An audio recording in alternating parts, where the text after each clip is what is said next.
नमस्कार दोस्तों। तो ये रोलिंग मोशन का अपना नेक्स्ट लेक्चर है, उसी को कंटिन्यू करते हैं। तो कुछ स्टैंडर्ड क्वेश्चन अपने जिनके थ्रू आपके कंसेप्ट क्लियर होंगे, वन बाय वन मैं ले रहा हूँ। तो ये वाला आप क्वेश्चन देखिए।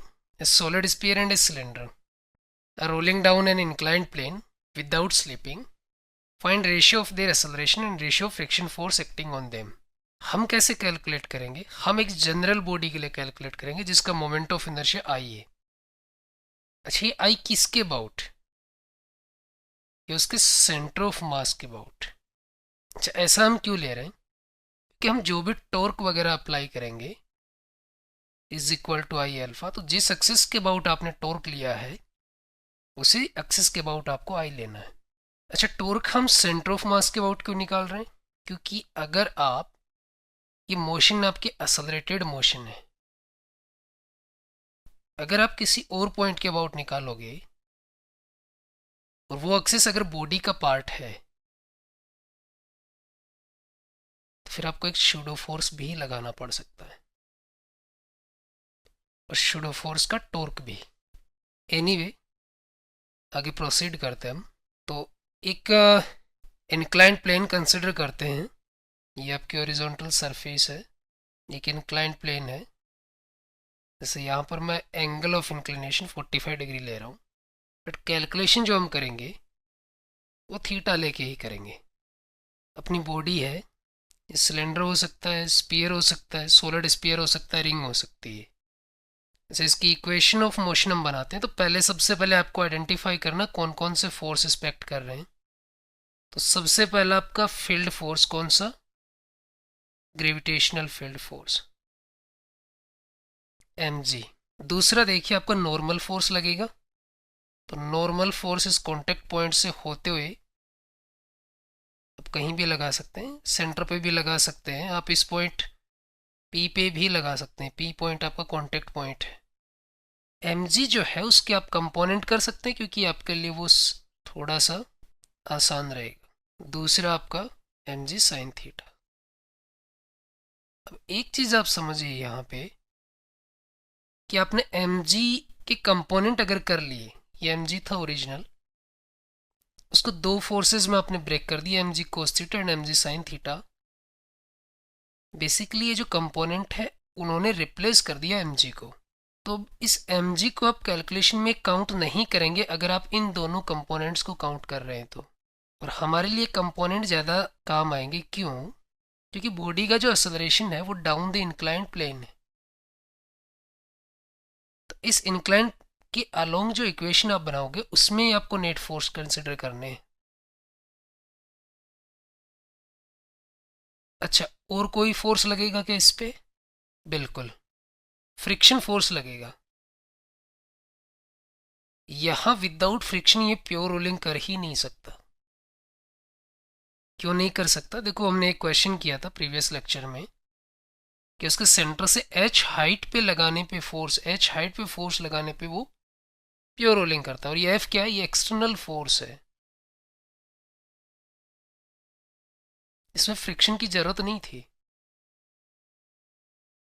अगर हम यहां भी फ्रिक्शन ना लगाएं तो ये एक्सटर्नल फोर्स एक सेंटर से h हाइट पे लगना चाहिए था, बट यहाँ एक्सटर्नल फोर्स का काम आपका mg साइन थीटा कर रहा है। mg कोस थीटा भी कर रहा है, बट mg कोस थीटा को तो काउंटर कर दे रहा है आपका नॉर्मल फोर्स। और ये सेंटर पे लग रहा है mg साइन थीटा, तो ये टॉर्क नहीं प्रोवाइड कराएगा। तो टॉर्क कौन प्रोवाइड करेगा? फ्रिक्शन। अगर ये आपका एक्सेलरेट हो रहा है ए नोट से, तो जो बॉटम मोस्ट पॉइंट है इसका, उसका भी एक्सेलरेशन इंक्लाइंड प्लेन के अलोंग ए नोट होगा। क्यों? इस सेंटर का जो एक्सेलरेशन है वो हर एक पार्ट का है। अब इस पी पॉइंट का नेट एक्सेलरेशन जीरो होने के लिए ज़रूरी है कि जो टेंजेंशियल एक्सेलरेशन रोटेशन की वजह से है वो इधर होना चाहिए, अल्फा आर। टेंजेंशियल एक्सेलरेशन अगर आपका एंटी क्लॉकवाइज सेंस में है, या फिर अल्फा आपका एंटी क्लॉकवाइज सेंस में है, इसका मतलब टॉर्क भी एंटी क्लॉकवाइज सेंस में। और टॉर्क एंटी क्लॉकवाइज सेंस में तभी हो सकता है जब फ्रिक्शन आपका अपवर्ड लगे, या फ्रिक्शन की डायरेक्शन इंपॉर्टेंट है। तो देखो, हम अलग से एक बार फिर से इसकी एफबीडी बनाते हैं। ये आपका कुछ भी हो सकता है, स्पीयर हो सकता है, सिलेंडर हो सकता है, रिंग हो सकती है। एक तो फोर्स आपका इन जो जो फोर्स आपके टॉर्क प्रोवाइड कराएंगे या जो इसको एक्सेलरेट करेंगे उनको मैं लिख रहा हूँ। ये हो गया mg साइन थीटा, और इसका एक्सेलरेशन आपका इधर है ए नोट इंक्लाइन प्लेन के नीचे की तरफ। तो जो बॉटम मोस्ट पॉइंट है उसका एक्सेलरेशन भी ए नोट इधर हो गया। तो फिर जो ए टी एल्फा आर जो है वो इधर होना चाहिए। इसका मतलब अल्फा इस सेंस में होना चाहिए। तो टॉर्क जो आएगा फ्रिक्शन का वो तभी इस डायरेक्शन में आ सकता है जब फ्रिक्शन आपका ऊपर की तरफ लगे। कितना होगा हमें नहीं पता, बट ये दे रखा है प्योर रोलिंग होगी, तो प्योर रोलिंग का मतलब है आपका A naught is equal to alpha R होगा। ये रिलेशन हमें गिवन है। ऑलराइट, अब इक्वेशन बनाते हैं हम। कौन कौन सी इक्वेशन बनेगी? एक तो summation F is equal to M A, और दूसरा summation tau is equal to I alpha. Summation F के नाम पे कौन कौन से फोर्सेज हैं देखो। एक तो आपका है एम जी साइन थीटा, एक आपका फ्रिक्शन। तो एम जी साइन थीटा उधर है जिधर आपका ए नोट है, और फ्रिक्शन इसको अपोज कर रहा है। तो जब आप समेशन एफ लिखेंगे तो उसमें एम जी साइन थीटा तो इसको एक्सेलरेट करवा रहा है और फ्रिक्शन इसका अपोज कर रहा है, तो नेट फोर्स हो गया M G sine theta minus F is equal to M A naught. Equation 1। Summation tau is equal to I alpha. तो टाउ आपका क्या होता है? Tau is equal to R perpendicular into F. जब R perpendicular किसके perpendicular? F के perpendicular. तो friction के परपेंडिकुलर ये आपकी रेडियस हो गई कैपिटल आर, एंगल 90 डिग्री है ही। तो टॉर्क के नाम पे सिर्फ फ्रिक्शन का टॉर्क आएगा और उसकी वैल्यू कितनी आ जाएगी? R F is equal to I alpha. Equation 2। अब देखिए आप यहां से अल्फा को एलिमिनेट कर सकते हैं किसकी टर्म्स में? ए नोट की टर्म्स में। तो इक्वेशन बन जाएगी R F is equal to I A naught divided by R. या यहां से ए नोट आपके पास आ गया F R square divided by I. इस ए नोट की आप वैल्यू पुट करेंगे इक्वेशन 1 में। So your equation 1 will be M G sine theta minus F is equal to F R square divided by I. यहां से F को आप right side में ले जाइए, आपके पास M G sine theta is equal to F 1 plus R square by I. कुछ रह तो नहीं गए यहां से? एम रह गए, एम रह गया ना, ये वाला एम। हमने सिर्फ ए नोट की वैल्यू पुट की है, तो ये यहाँ पे हो जाएगा आपका M R square by I. वही मैं सोचूं ये सिर्फ एक नंबर आना चाहिए, या फिर friction force is equal to आ गया M G sine theta divided by 1 plus M R square by I. ये आपको याद होना चाहिए। कैसे करेंगे आप याद? देखो हम पहले एक्सेलरेशन भी कैलकुलेट कर लेते हैं कि एक्सेलरेशन कितना निकल के आता है। तो एक्सेलरेशन के लिए हमारे पास ये रिलेशन था A naught. So A naught is equal to F R square and divided by I. F की वैल्यू अगर हम यहाँ से पुट करें तो M G sine theta divided by I plus M R square, और ये आई जो है वो ऊपर चला जाएगा। मैंने इधर आई एलसीएम ले लिया इस टर्म में और आई को ऊपर भेज दिया। ये आपका एफ था, इसको आप मल्टीप्लाई करेंगे आर स्क्वायर बाई आई से, तो ये आई कैंसिल आउट हो गया। और ऊपर ये देखो एम यहाँ से आया और आर स्क्वायर यहाँ से आया। So A naught is equal to G sine theta into M R square divided by I plus M R square. अब इस एम आर स्क्वायर को हम डिवाइड में लेके जा रहे हैं। So your A naught is equal to G sine theta इसके डिवाइड में जाएगा तो आपका 1 हो जाएगा, और यहाँ पर पड़ा रहेगा I M R square, I divided by M R square. So 1 plus I divided by M R square, ये आ गया।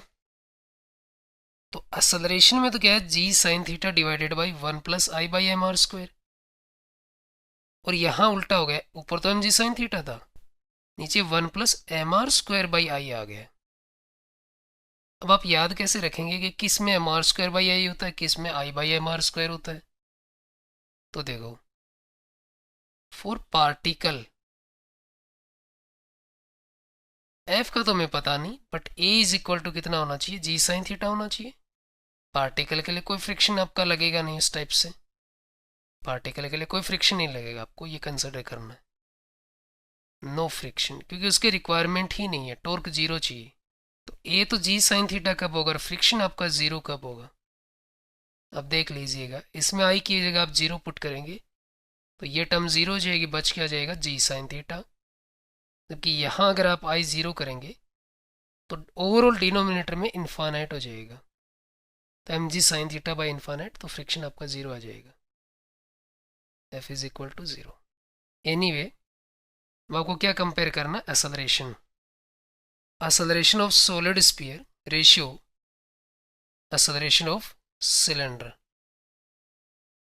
तो ऊपर तो जी साइन थीटा आएगा, जी साइन थीटा मैं लिख नहीं रहा हूँ, मैं सीधा लिख रहा हूँ 1 divided by 1 plus I by M R square, I is your 2/5 M R square and divided by M R square, ratio 1 divided by 1 plus इसका ही होता है आपका एम आर स्क्वायर, जिस एक्सिस के अबाउट ये रोटेट कर रहा है, एम आर स्क्वायर बाई 2।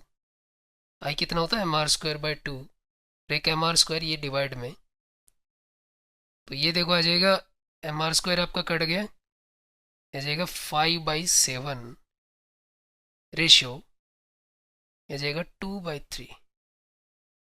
अब बताइए कौन सा रेशियो बड़ा है?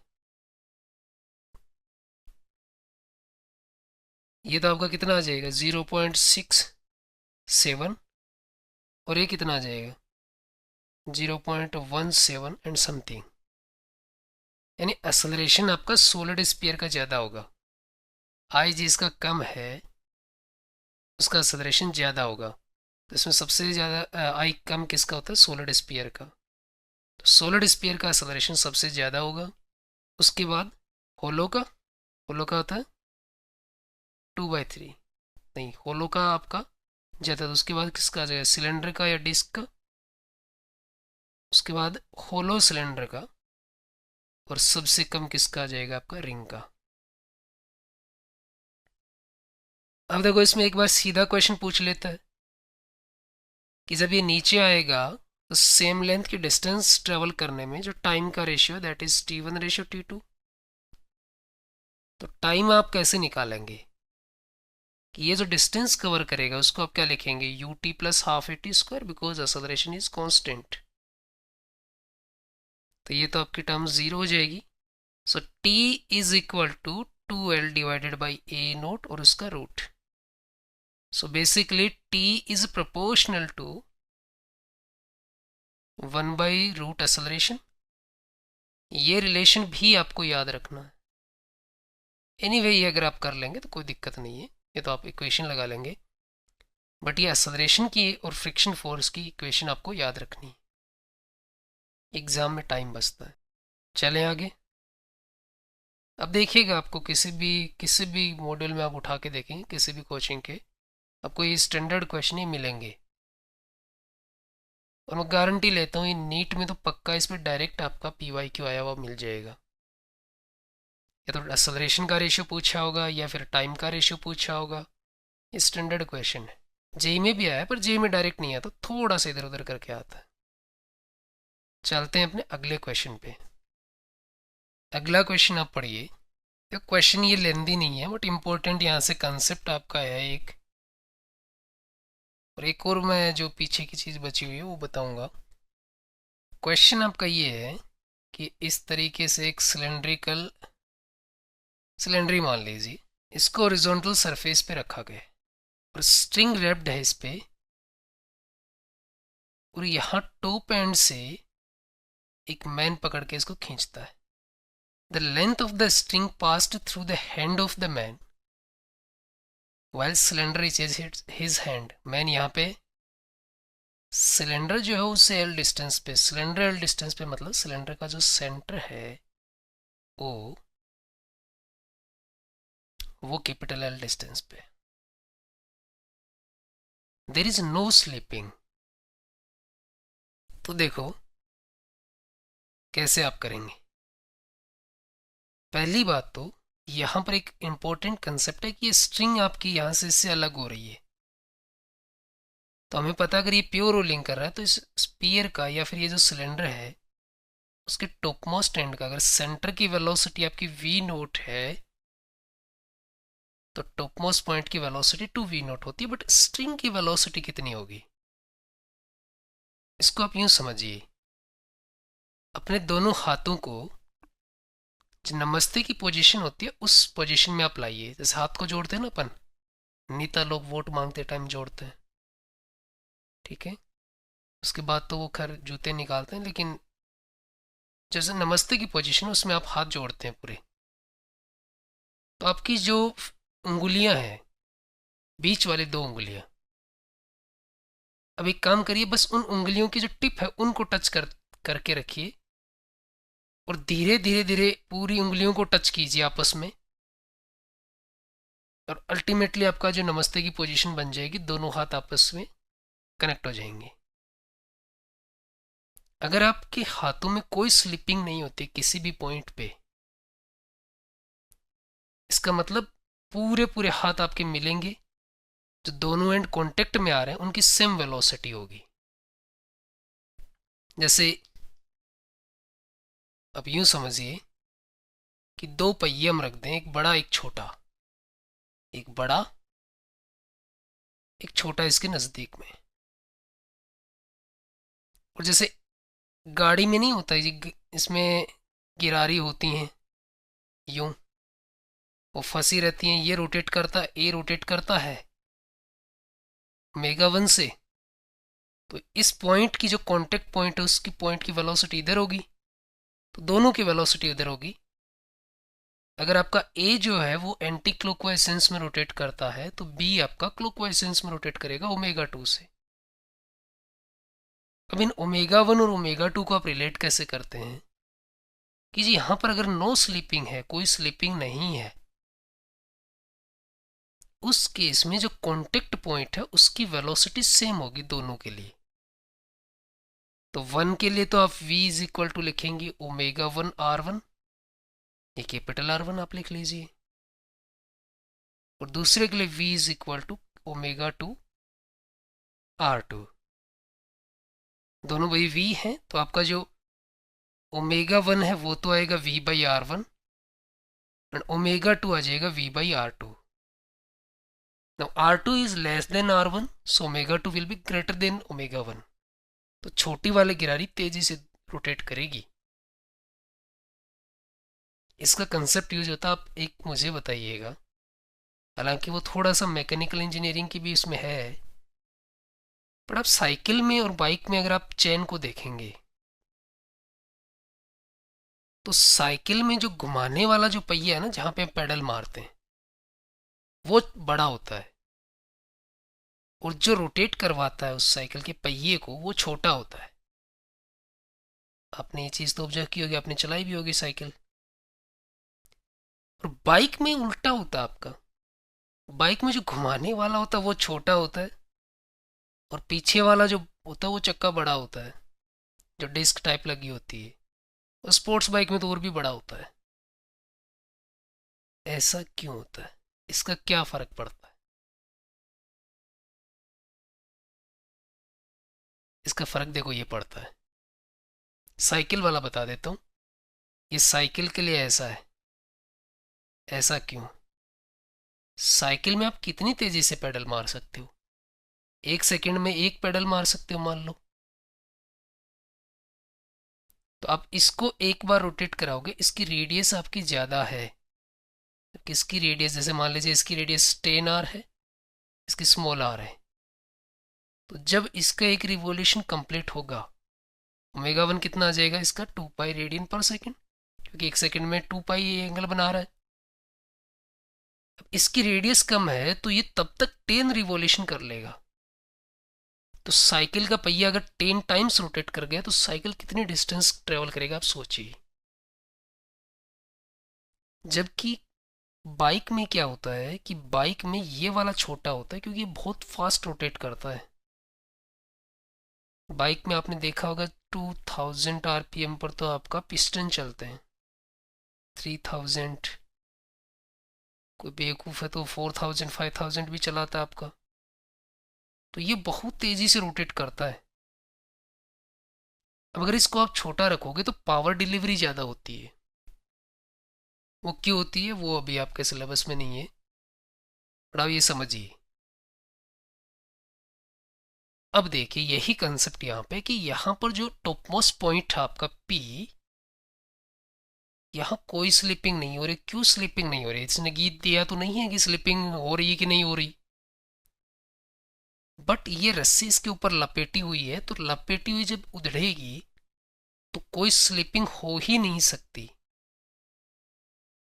कोई स्लिपिंग नहीं हो सकती, इसका मतलब इस रस्सी की भी वेलोसिटी वही होगी जो वेलोसिटी पॉइंट P की है।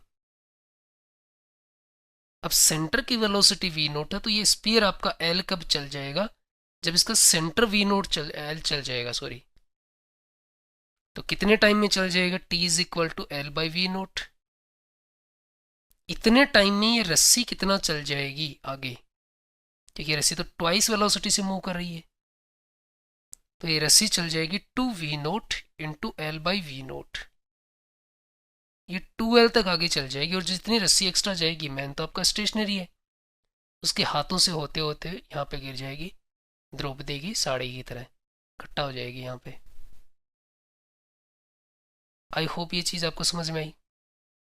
Answer is 2L। अब देखो एक और इम्पोर्टेंट मुझे कंसेप्ट यहाँ डिस्कस करना है। कुछ बच्चों का डाउट होता है, कुछ क्लियर होता है, तो उसमें कोई दिक्कत नहीं है, अब समझिएगा। कुछ बच्चों का ये डाउट होता है, ये जेन्युइन डाउट है।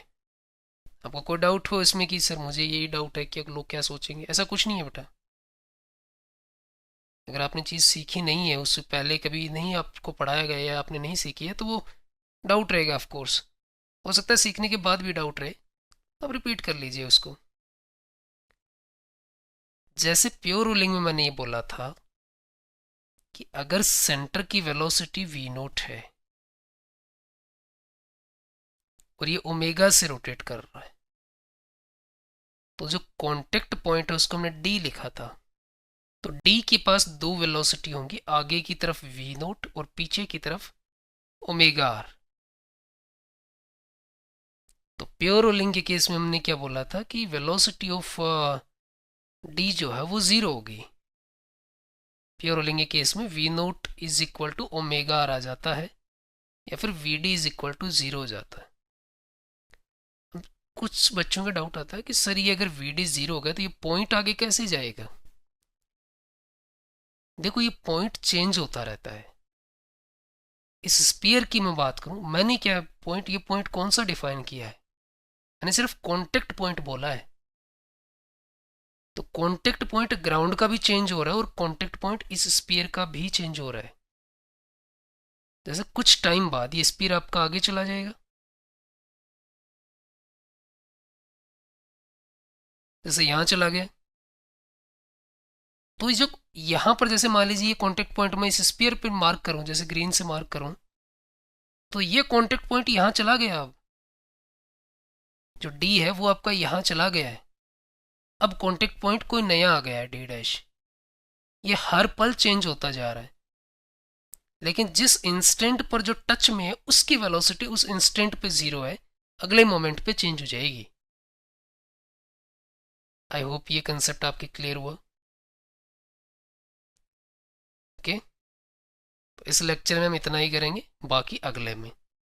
Thank you and kindly subscribe, and आपके दोस्तों से भी बोलिएगा।